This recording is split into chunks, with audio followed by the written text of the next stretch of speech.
I never thought I'd be the one telling this story. Not from this corner office, anyway.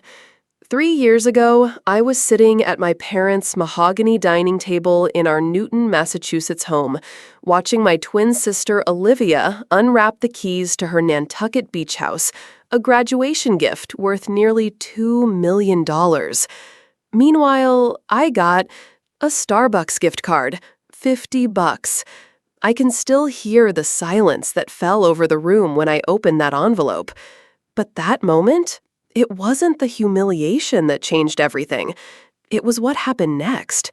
When our family lawyer, Mr. Harrington, cleared his throat and said 7 words that turned my family upside down.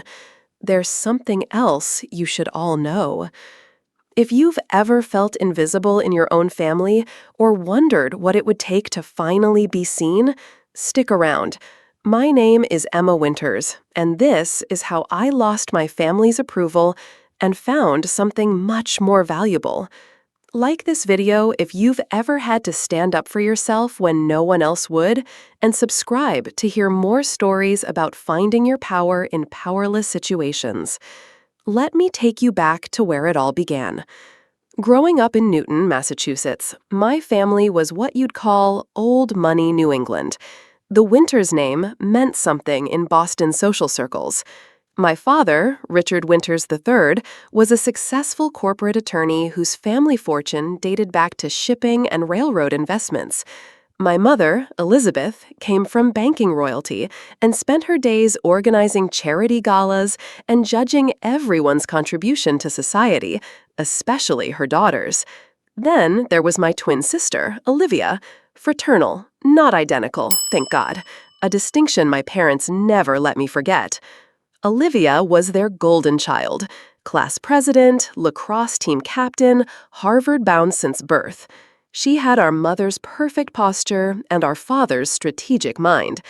I, on the other hand, was the family disappointment. While Olivia excelled at the right things, I pursued art and creative writing.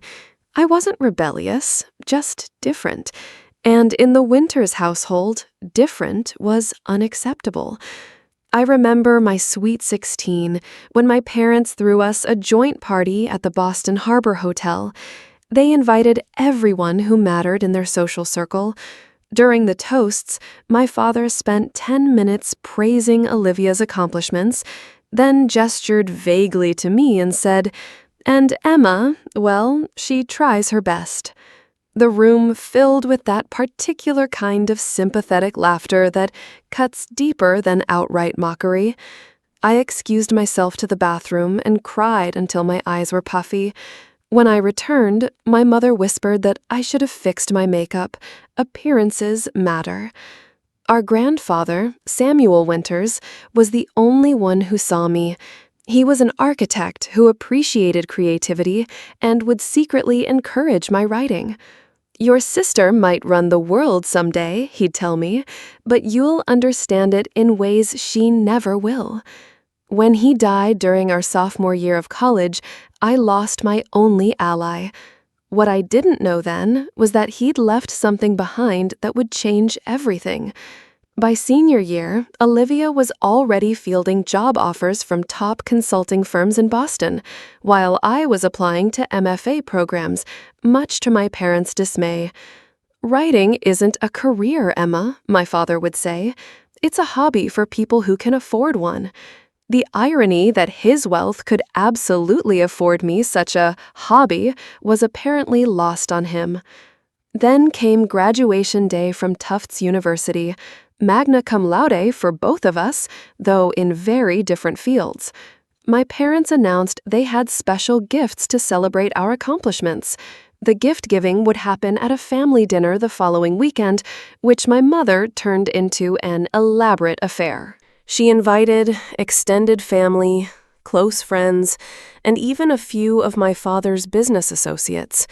It was less a celebration and more a performance of parental generosity. What none of us knew was that our family lawyer, Mr. Harrington, had been invited too. He'd handled our grandfather's estate and apparently had been holding on to something important, a secret my grandfather made him promise to reveal only after both Olivia and I had graduated college.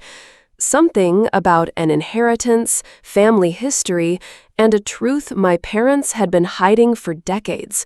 The grand gesture, Olivia's beach house, wasn't just a graduation gift. It was the culmination of years of favoritism wrapped in a $2 million bow. And my Starbucks card? It wasn't thoughtlessness. It was a message. You don't belong in this family's future.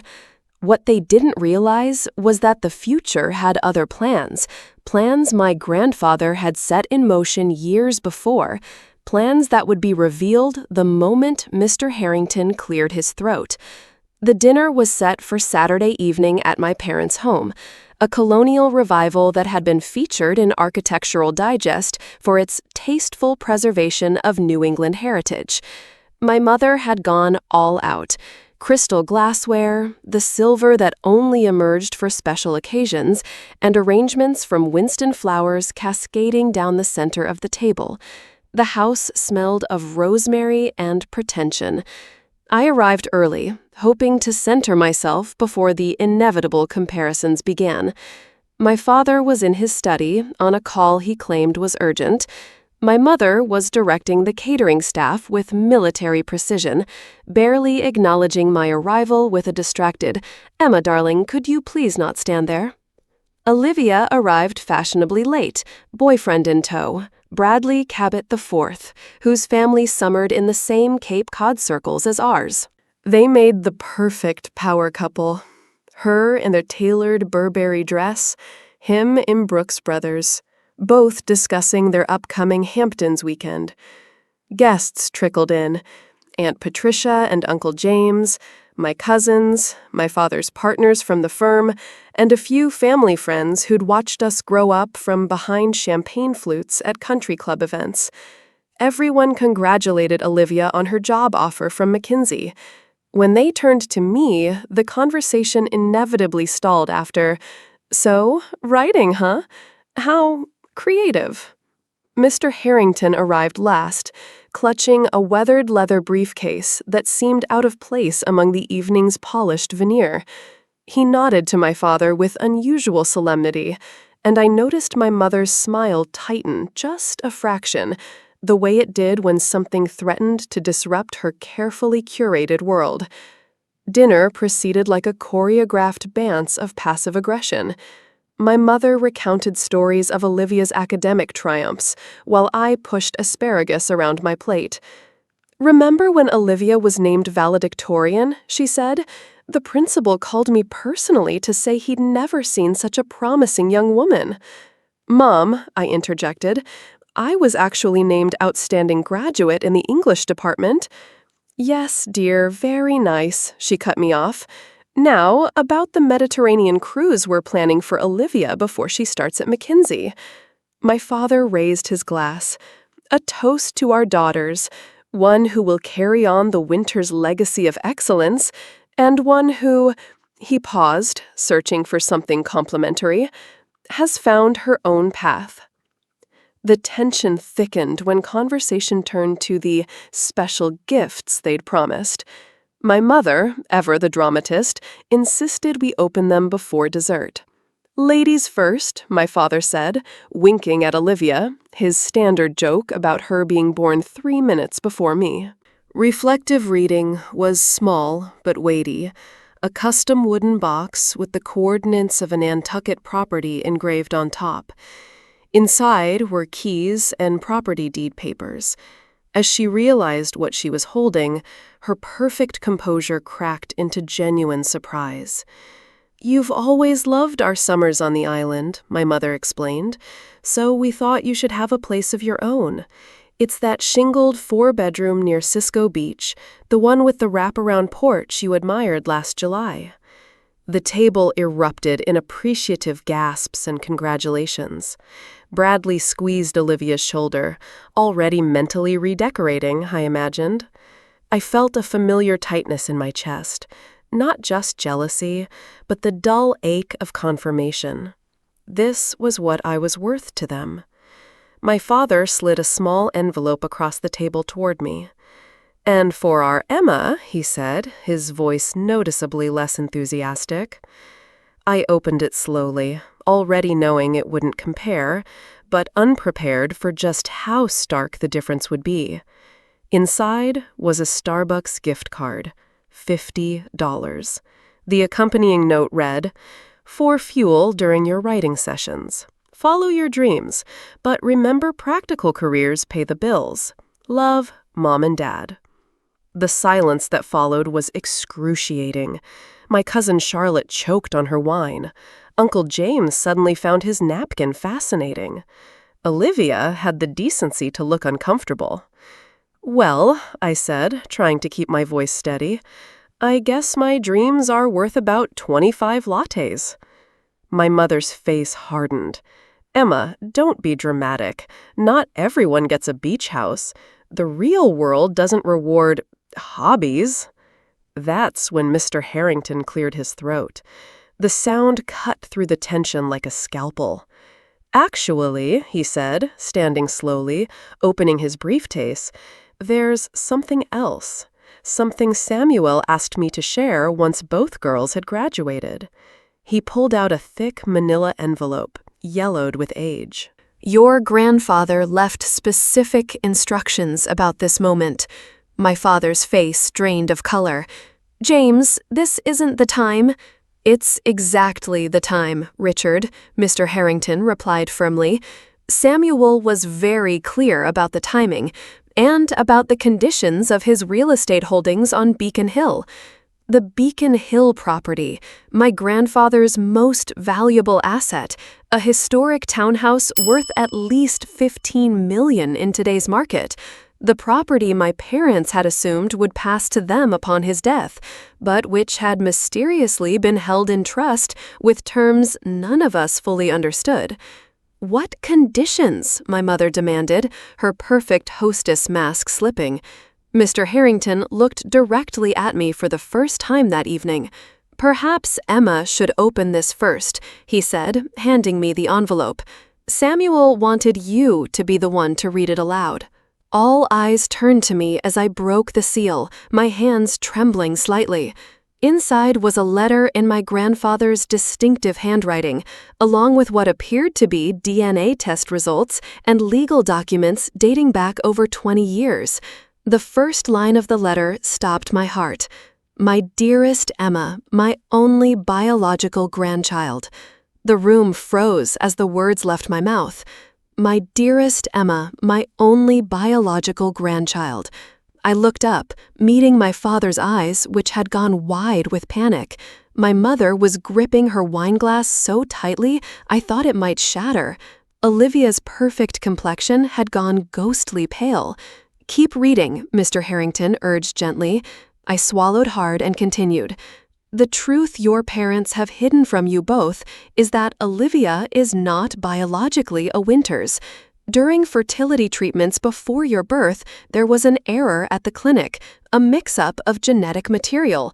Your mother's eggs were fertilized correctly, but only one embryo, you, carried Winters' DNA. Your father, upon learning this when you were both infants, insisted on hiding this fact forever." The letter went on to explain how my grandfather had discovered the truth when we were 10. A medical emergency had revealed blood type incompatibilities that couldn't be explained. He had secretly ordered DNA tests, confirmed his suspicions, but honored my father's wish to maintain the family facade. Until now. But I've spent the past 20 years watching Richard and Elizabeth systematically favor the child who isn't connected to our bloodline, while diminishing the one who is. Not because Olivia is more worthy, she is a remarkable young woman, but because your father saw in her the ambition and practicality he values above all else, the qualities he has always resented me for not prioritizing. The qualities you, Emma, like me, transcend.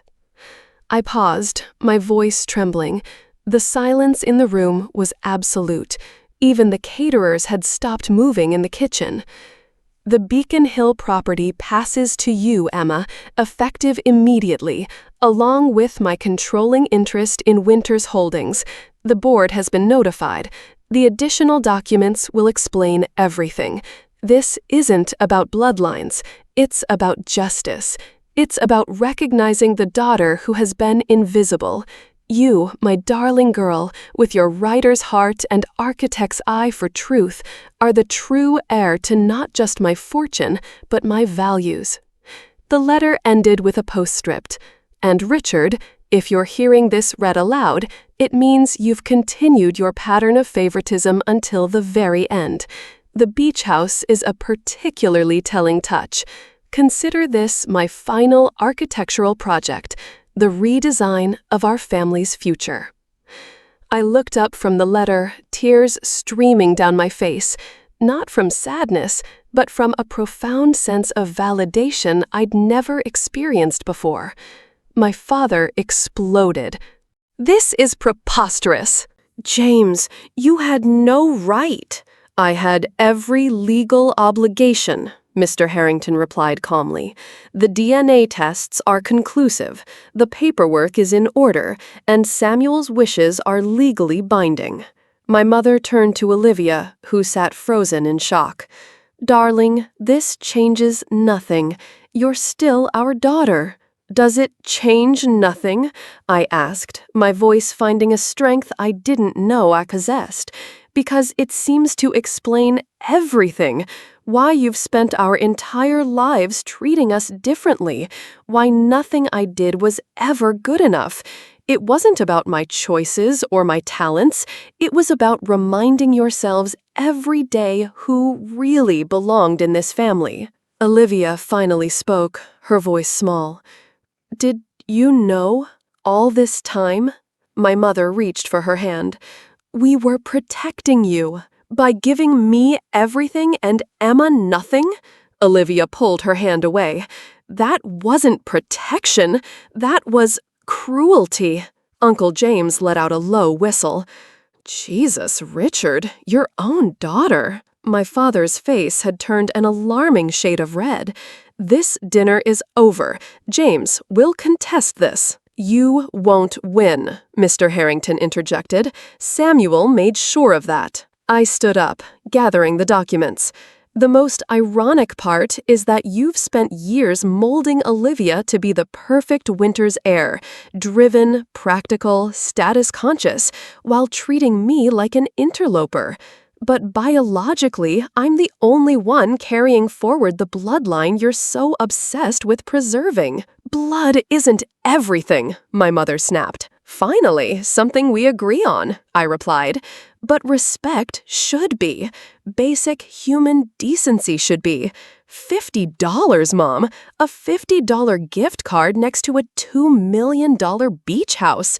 That wasn't about blood. That was about who you decided had value. Bradley, ever the opportunist, was already inching away from Olivia. My cousins were texting furiously. No doubt ensuring this would be circulating through Boston society before midnight. I turned to Mr. Harrington. I'd like to go to your office now to discuss the details, if that's possible. He nodded, relief evident on his face. Of course. As I moved toward the door, Olivia called after me. Emma, wait. I paused, turning back to face my twin, the sister who had benefited from our parents' favoritism, but had never asked for the disparity. I didn't know, she said simply. I believe you, I replied, and I don't blame you, but I need some time. As I walked out, I heard my father's voice, tight with rage. Elizabeth, call our lawyer, now.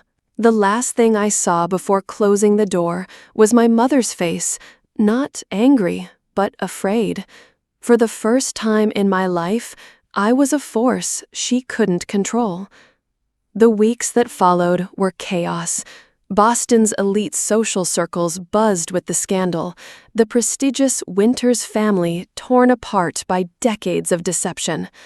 My father attempted to contest my grandfather's will, claiming Samuel had been manipulated by Mr. Harrington, but the documentation was airtight. The DNA tests were incontrovertible. The Beacon Hill property and controlling interest in Winter's holdings were mine. I moved into a hotel while sorting through the implications of my new reality. Journalists called, distant relatives I'd never met suddenly wanted to reconnect. Former classmates who'd never given me a second glance reached out with congratulatory messages that reeked of opportunism. I ignored them all, speaking only with Mr. Harrington and a therapist who specialized in family trauma. 3 days after the dinner, Olivia showed up at my hotel room. She looked different, smaller somehow, without our parents' validation bolstering her confidence. "I brought coffee," she said, holding up a carrier with 2 cups. Not from Starbucks. It was the closest thing to an apology I could have expected. I invited her in. We sat in awkward silence until she finally spoke. "I've moved out of the condo Dad bought me. I'm staying with Charlotte for now." "You don't have to do that," I said. "Yes, I do."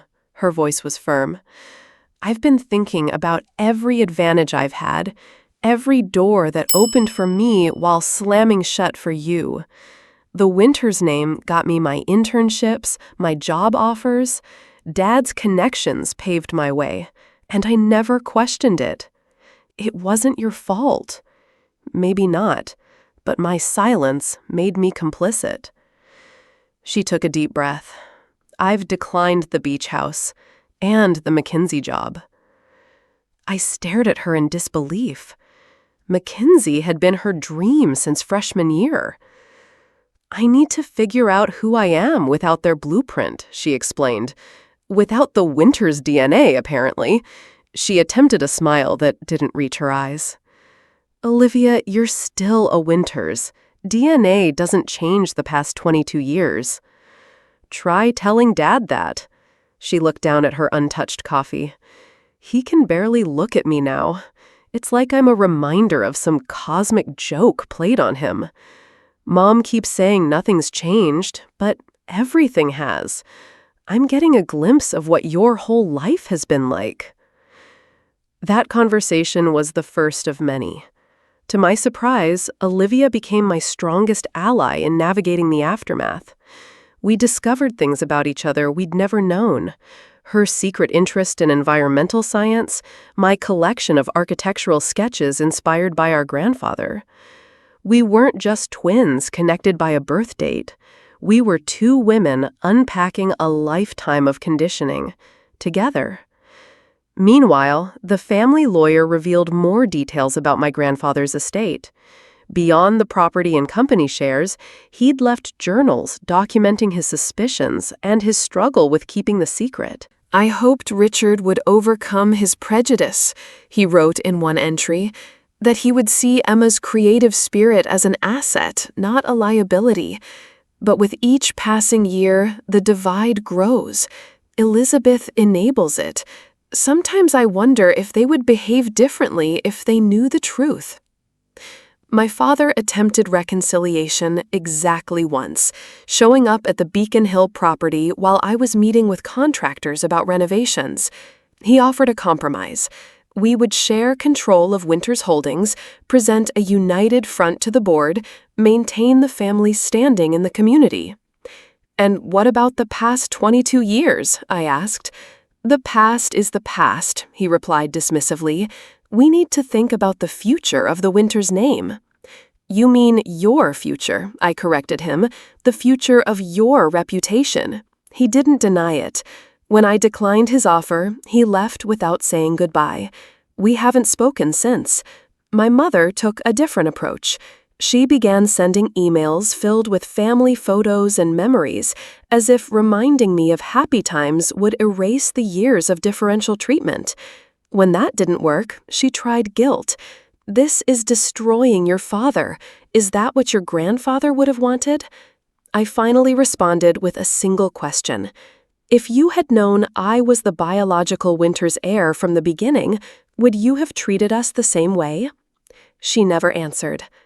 The most unexpected development came 3 months after the revelation. While reviewing my grandfather's papers, I discovered correspondence with the fertility clinic from 22 years ago. The doctor who had handled my parents' case had retired to Vermont. Curious, I drove up to meet him. Dr. Kellerman was in his 70s now, living in a farmhouse surrounded by maple trees. When I explained who I was, his face registered shock, then resignation. "I always wondered if the truth would emerge," he said, inviting me in. Over tea, he revealed something my grandfather hadn't known. The mix-up hadn't been an accident. "Your mother had difficult pregnancies before you," he explained. 3 miscarriages, all boys. Your father was obsessed with having a son to carry on the Winters name. When the genetic screening showed 2 female embryos, The doctor paused. "He asked me to use donor sperm for one of the embryos and try again for a male in the next cycle. Your mother didn't know. But then both embryos took, and there was no hiding the fact that he'd have twin daughters." "So he knew from the beginning that Olivia wasn't biologically his?" I said slowly. The doctor nodded. "And when you both were born with clearly different temperaments, he gravitated toward the daughter who wasn't a reminder of his deception, the daughter who couldn't expose his secret through a resemblance to him or his father." This revelation changed everything. It wasn't just that my father had favored Olivia despite knowing she wasn't biologically a Winters. He had favored her because of it. His emotional distance from me wasn't disappointment, it was fear.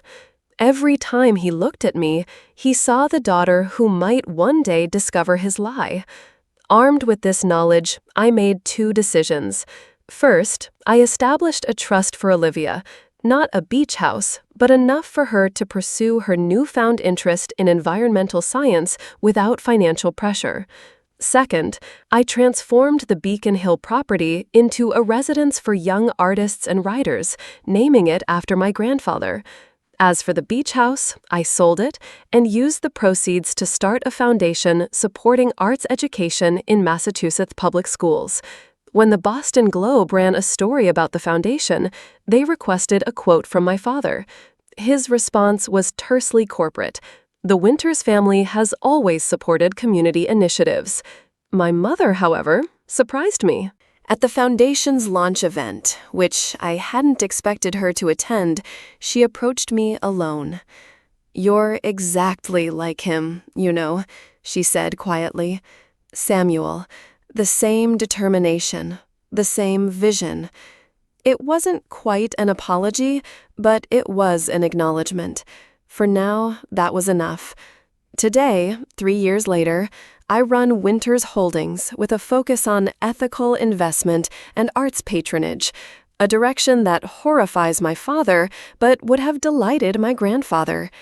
Olivia is finishing her master's in environmental science, preparing to tackle climate resilience in coastal communities.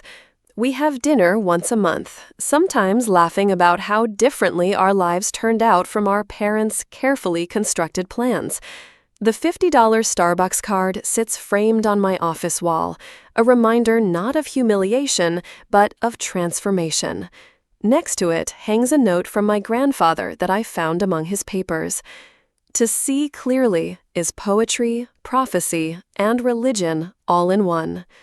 Looking back now from my office overlooking Boston Common, I realize this story was never really about inheritance or DNA or even family betrayal. It was about being seen, truly seen for who you are. My grandfather saw me when no one else did, and in his final act, he made sure everyone else would see me too. The greatest inheritance wasn't the property or the company shares. It was the permission to define my own worth, to step out of the shadows of expectations I could never meet, and to create something meaningful with the power I'd been given. If you're watching this and feeling invisible in your own story, remember, Your value isn't determined by someone else's failure to recognize it. Sometimes, the very qualities others dismiss become your greatest strengths. This channel is dedicated to stories of transformation, moments when life's most painful humiliations become catalysts for triumph. If my story resonated with you, hit that subscribe button and share your own journey in the comments below. Sometimes the simple act of being witnessed is the first step toward reclaiming your power. And remember, the family you're born into is just the beginning of your story.